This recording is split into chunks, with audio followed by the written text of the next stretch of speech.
reality of this thing, this piece of Shiva coming down to earth.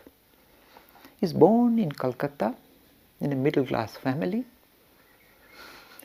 Called, see, I told you the names give away the title. He's named Narendra. The word Narendra means king of man. If you like, the king of humanity, a champion of mankind, and that is precisely what he was, a champion of mankind.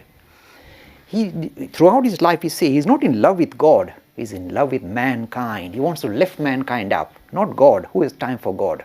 He sees his God in man and women. He's the champion of mankind. The name suited him perfectly.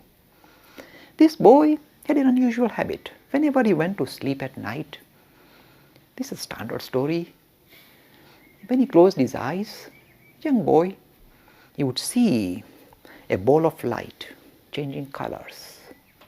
Then the ball of light would get bigger and bigger and become gloriously white and cover his whole being. It become bigger and bigger and seem to he becomes kind of encapsulated in that. It will kind of cover him up and then he'll fall asleep. Now he thought this is how everybody goes to sleep. Otherwise you can't fall asleep until you see this ball of light. So in his class he asked other boys, this ball of light? They said, what ball of light? At night it's pitch dark. What balls of light? He said, I don't know, strange. After he met Ramakrishna, my boy, do you see the light at night? He said, yes. He said, I knew it. You are. Actually, the boy was not going to sleep. He was going to deep meditation every night. He was a Dhyana Siddha Rishi. And rather than sit, in posture saying, okay, 6 a.m. in the morning, sunrise, sit on meditation. When he fell asleep, he was going to deepest of meditation every night without any practice, without any initiation. He was Dhyana Siddha. He could enter into meditation without knowing what's it. Seeing balls of light, boom, goes into it. From a very young age. Remember I told you about Ramakrishna when he was about 7, walking in the fields. He looked at the whole creation and suddenly saw the unity in diversity. He felt one with the whole of the creation and merged into it at the age of 7. Remember I talked about it and I said this is the highest, most comprehensive experience of spirituality. Everything becomes one, Brahman. No more theorizing, you actually experience it as Brahman. This boy was a bit slower than his guru. He didn't hit it at 7. He hit it at 15.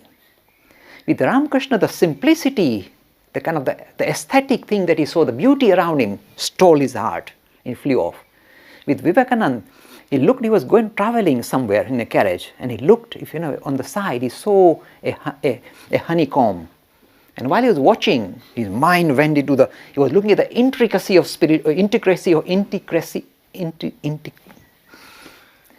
intricacy. We'll cut this out.